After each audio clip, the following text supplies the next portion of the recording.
السلام علیکم۔ حضرت عمر بن عبدالعزیز رحمۃ اللہ علیہ کے اعلیٰ اخلاق، اعلیٰ صفات اور نہایت قریبی رشتہ داری کی وجہ سے عبد الملک بن مروان نے اپنی صاحبزادی سیدہ فاطمہ کی شادی اپنے بھتیجے کے ساتھ کر دی۔ اس وقت ان کی عمر 20 برس تھی۔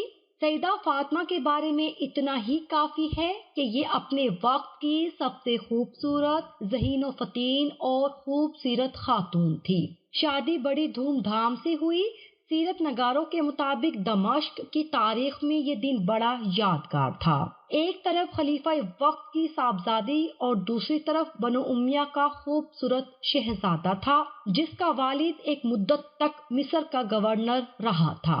سیدنا عمر بن عبدالعزیز رحمۃ اللہ علیہ کی زندگی سے اس عظیم خاتون کے کردار کو اگر الگ کر دیا جائے تو آپ رحمۃ اللہ علیہ کی سیرت ادھوری رہ جاتی ہے۔ تو آئیے اس عظیم خاتون کے بارے میں مزید جانتے ہیں۔ اسلامی تاریخ نے جن خواتین کا تذکرہ بڑے اہتمام اور تفصیل سے کیا ہے، ان میں فاطمہ بنت عبد الملک کا نام بڑا نمایاں ہے۔ اموی خاندان کی نور چشم یہ خاتون اپنے دور میں سب سے زیادہ مشہور تھی۔ دمشق میں 63 ہجری کو پیدا ہوئی۔ ان کے والد عبد الملک دادا مروان، خاوند حضرت عمر بن عبدالعزیز رحمۃ اللہ علیہ، اور 4 بھائی ولید، سلیمان، یزید اور ہشام، سب کے سب خلافت کے منصب پر فائز ہوتے ہیں۔ یہ اعزاز شاید ہی کسی دوسری عورت کو ملا ہو کہ اس کے ساتھ محارم بہت وسیع و عریض اسلامی مملکت کے خلفاء تھے۔ اس لیے کسی شاعر نے کہا تھا، وہ ایک خلیفہ کی بیٹی تھی، دوسرا خلیفہ اس کا دادا تھا، وہ 4 خلفاء کی بہن تھی اور ایک خلیفہ اس کا خاوند تھا۔ فاطمہ اپنے دور کی نہایت دانا، معاملہ فہم، عالمہ فاضلہ، نیک سیرت اور نہایت خوبصورت خاتون تھی۔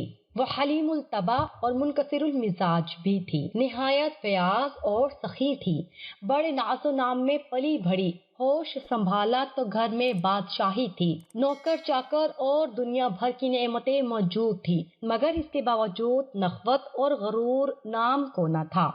لوگوں کے ساتھ مکمل تعاون کرتی، علم کی دلدہ تھی، علم حاصل کیا تو اسے دیگر لوگوں کو بھی سکھایا۔ اپنے والدین کی بڑی لاڈلی تھی۔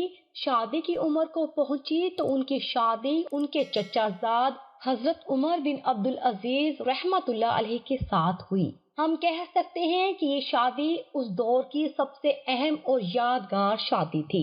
جہیز میں بے حد و حساب سامان ملا، سونے چاندی کے زیورات کا کوئی حساب نہ تھا۔ ان زیورات میں ایک نہایت بیش قیمت ہیرا بھی تھا۔ فاطمہ کے سسر عبدالعزیز 20 سال تک مصر کے گورنر رہے۔ شادی کے کچھ عرصے بعد یہ اپنے خاوند کے ہمراہ مدینہ منورہ منتقل ہو جاتی ہیں۔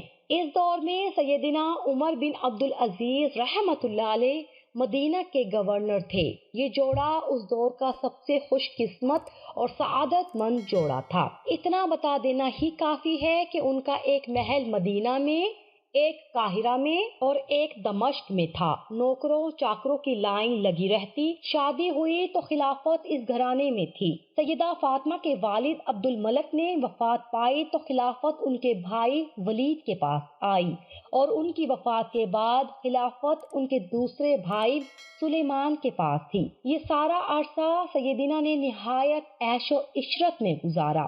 خاوند حضرت عمر بن عبدالعزیز رحمۃ اللہ علیہ نہایت محبت کرنے والے تھے، مکارم اخلاق کے بلند ترین مقام پر فائز تھے، محدث اور متقی اور پرہیزگار تھے۔ طبی رجحانات میں دونوں ہم آہنگ تھے اور یہ ذہنی ہم آہنگی اور فکری اتحاد ہمیشہ قائم رہا۔ سیدہ فاطمہ نے ایک بلند کردار بیوی کی طرح ہر موقع پر عظیم شوہر کی ہمنوائی کی۔ مورخین اور سیرت نگاروں نے شادی کے موقع پر سیدنا عمر بن عبدالعزیز رحمۃ اللہ علیہ کے الفاظ نوٹ کیے ہیں۔ انہوں نے اپنے سسر کا نہایت بلیغ و فصیح الفاظ میں شکریہ ادا کرتے ہوئے کہا تھا، کہ آپ نے فاطمہ کو میرے عقد میں دیکھ کر میری قلبی تمناؤں کی حوصلہ افزائی کی ہے اور میری روحانی مسرتوں کو پروان چڑھنے کا موقع دیا ہے۔ پھر اس گھرانے میں ایک انقلاب برپا ہوتا ہے۔ یہ 98 ہجری کا زمانہ ہے۔ شام کے شہر حلب کے قریب ایک چھوٹا سا گاؤں دابک ہے۔ وہاں پر خلیفۃ المسلمین سلیمان بن عبد الملک بیمار ہیں۔ ان کی اولاد ابھی نابالغ تھی۔ بیماری کی شدت میں اضافہ ہوتا چلا گیا۔ موت سامنے نظر آنے لگی۔ سوچ رہے ہیں کہ اپنا نائب کسے مقرر کریں۔ مختصر یہ کہ امت کے ایک بڑے خیر خواہ عالم دین رجاء بن حیا جو حکومت کے چیف سیکرٹری کے عہدے پر فائز تھے، انہوں نے خلیفہ کو مشورہ دیا کہ امت پر بھلائی کریں اور اپنے بعد عمر بن عبد العزیز کی بطور خلیفہ وصیت کر جائیں۔ خلیفہ نے کہا کہ رجاء، تمہاری بات درست ہے، مگر مجھے ڈر ہے کہ میرے بھائی اسے تسلیم نہیں کریں گے۔ برجاہ کہنے لگے کہ آپ عمر بن عبد العزیز کے بعد یزید بن عبد الملک کی بطور خلیفہ وصیت کر جائیں۔ سلیمان بن عبد الملک نے اپنے بعد سیدنا عمر بن عبد العزیز رحمۃ اللہ علیہ کی وصیت کی اور یوں وہ خلیفۃ المسلمین بن گئے۔ اب سیدہ فاطمہ خاتون اول تھی، مگر جیسے ہی حضرت عمر بن عبد العزیز رحمۃ اللہ علیہ خلیفہ بنتے ہیں، ان کی زندگی میں انقلاب برپا ہوتا ہے۔ انہوں نے بطور خلیفہ تمام پروٹوکول مسترد کر دیے اور ایک عام شخص کی زندگی اختیار کر لی۔ حضرت عمر بن عبد العزیز رحمۃ اللہ علیہ کی اور بھی بیویاں اور لونڈیاں تھیں۔ انہوں نے تمام کو اکٹھا کیا اور کہا، میں ایسی آزمائش سے دوچار ہوا ہوں جس نے مجھے تم سے ایک الگ حیثیت دے دی ہے، لہٰذا تم میں سے جس کا جی چاہے اپنے گھر چلی جائے۔ سیدہ فاطمہ وہ خاتون تھی جنہوں نے وفاداری کی اعلیٰ مثال قائم کی۔ انہوں نے محلات کو چھوڑ کر ایک چھوٹے سے مکان میں رہنا پسند کیا اور اپنے خاوند کو ترجیح دی۔ یہ مکان مسجد اموی کے قریب تھا اور کچی اینٹوں سے بنا ہوا تھا۔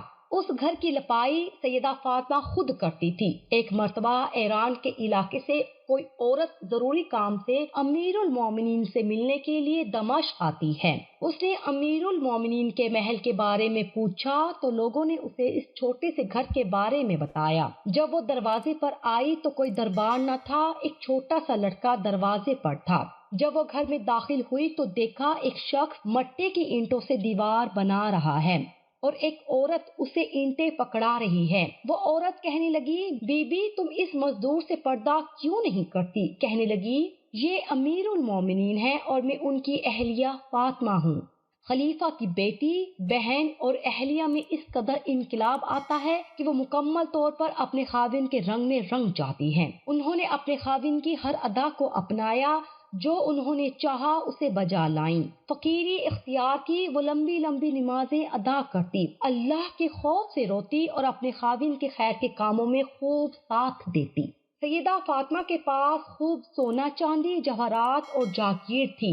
جب سیدنا عمر بن عبد العزیز رحمۃ اللہ علیہ نے بنو امیہ کی تمام جائیدادیں اور جاگیریں ضبط کی تو اپنی اہلیہ فاطمہ کی وہ جاگیر بھی بحق سرکار ضبط کر لی جو انہیں باپ اور بھائیوں نے عطا کی تھی، کیونکہ یہ مسلمانوں ہی کا مال تھا۔ اس پر بھی سیدہ فاطمہ نے کسی قسم کے ملال کا اظہار نہیں کیا، بلکہ اپنے شوہر کی ہم نوائی کی۔ جہاں تک سونے چاندی، ہیرے جواہرات اور قیمتی سامان کا تعلق ہے، اس کے بارے میں شام کے مشہور محقق عالم دین شیخ علی الطنطاوی لکھتے ہیں، سیدہ فاطمہ کے پاس بڑی مقدار میں سونا اور جواہرات تھے۔ اس دور کی تمام خواتین میں کسی کے پاس بھی اتنے زیورات نہ تھے۔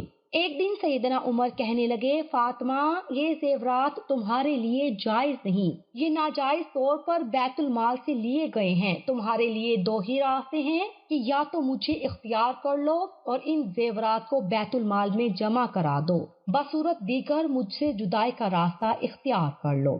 سیدہ فاطمہ اسی مدرسہ سے فیض یاب تھی جہاں سے حضرت عمر بن عبد العزیز رحمۃ اللہ علیہ نے تعلیم پائی تھی۔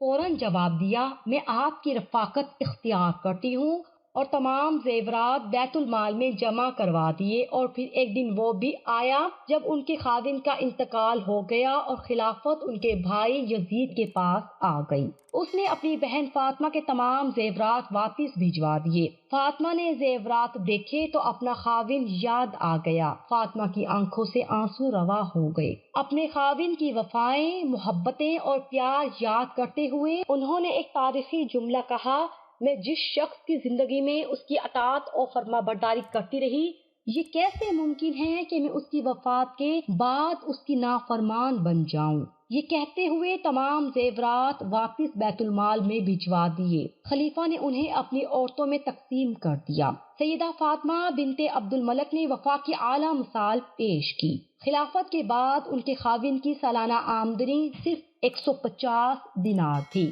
اب گھر میں بہت عام سا کھانا پکتا تھا، عموماً دال ہی پکتی تھی۔ ایک مرتبہ سیدہ فاطمہ نے گھر کے اکلوتے چھوٹے سے نوکر کو کھانا دیا تو وہ ناراض ہو گیا۔ غصے میں کہنے لگا: یہ کیا ہوا؟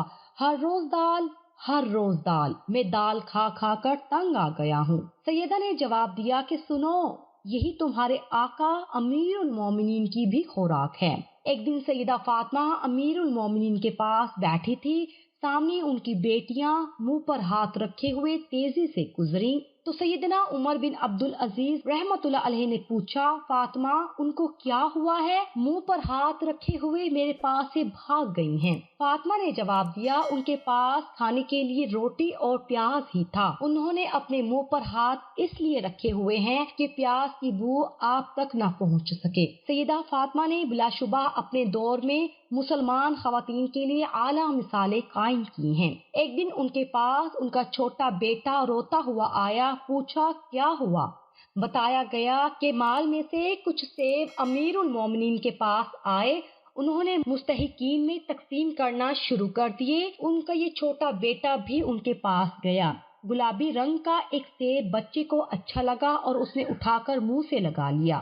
بیٹے کے ہاتھ میں سیب دیکھ کر امیر المومنین نے بہت نرمی سے بچے کے ہاتھ سے سیب لے لیا۔ چنانچہ وہ روتا ہوا اپنی والدہ سیدہ فاطمہ کے پاس آیا۔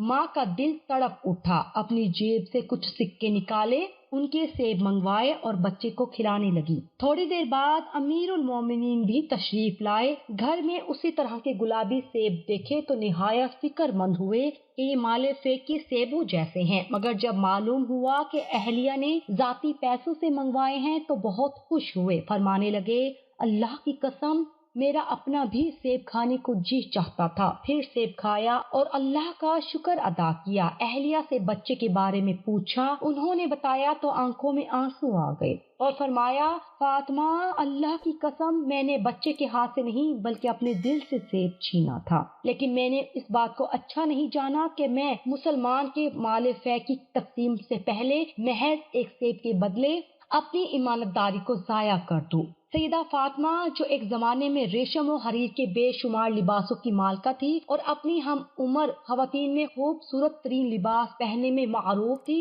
ایک وقت ایسا بھی آیا کہ ان کے پاس کپڑوں کے صرف 2 جوڑے تھے جنہیں وہ باری باری پہنتی تھی۔ کھانے کے لیے گھر میں روٹی، پیاز اور دال ہی ہوتی تھی۔ کتنے ہی دن ایسے ہوتے جب وہ بھوکی ہی سو جاتی۔ انہوں نے اس نئی زندگی میں بھی صبر و شکر کیا، اپنے رب اور اپنے خاوند کی رضا چاہی۔ اس خاتون کو دنیا سے رخصت ہوئے سینکڑوں برس بیت گئے، مگر وہ رہتی دنیا تک ایک مثال ہے۔ وہ روشنی کی ایسی کرن ہے جن کے وجود سے اسلامی تاریخ کا چہرہ منور ہے۔ اس واقعے کو سننے والے قارئین کے لیے میرا مشورہ ہے کہ اس عظیم خاتون کے مفصل واقعات تاریخ کی کتابوں میں ضرور پڑھیں، ان سے رہنمائی حاصل کریں۔ میں اللہ تعالیٰ سے دعا کرتی ہوں کہ ہماری بہنیں اس عظیم خاتون کی زندگی کو مشعل راہ بنائیں۔ بلا شبہ انہوں نے عظیمت کی راہ اپنائی، مگر تاریخ میں اپنا نام سنہری حروف سے ثبت کروا لیا۔ انہوں نے تنگی ترشی سے دنیاوی زندگی کا مختصر عرصہ کامیابی سے گزار لیا۔ اب قیامت تک کے انسان کے لیے دعائے